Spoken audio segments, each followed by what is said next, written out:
My stomach turned and a cold shiver went through my body. My friend must have had the same feeling because, at the same time, we both said, "No. We should leave." My friend turned the car on, switched on her headlights, put the car in reverse, and looked over her shoulder before starting to back up. I was still looking up the hill. A figure stepped in front of the bonfire. I could only see a silhouette, but I was sure whoever it was watching us. A feeling of terror hit me and I said, "Go. Go. Go. Go." Getting louder and more panicked with each word, my friend looked back up the hill for a second, and just as the figure took a step towards us, she slammed on the gas and peeled out, going in reverse down the hill. She rammed the gear shift into drive and we were out. We didn't say anything for a while until she said, "What the hell were they burning?" I shook my head. "I don't know."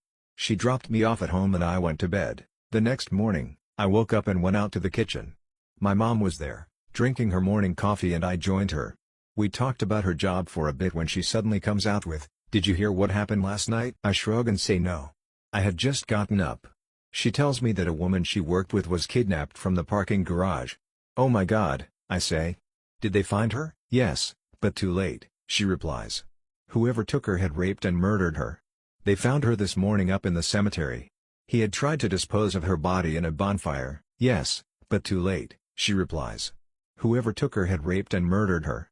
They found her this morning up in the cemetery. He had tried to dispose of her body in a bonfire." That's what that smell was. Needless to say, I never hung out at the cemetery at night again.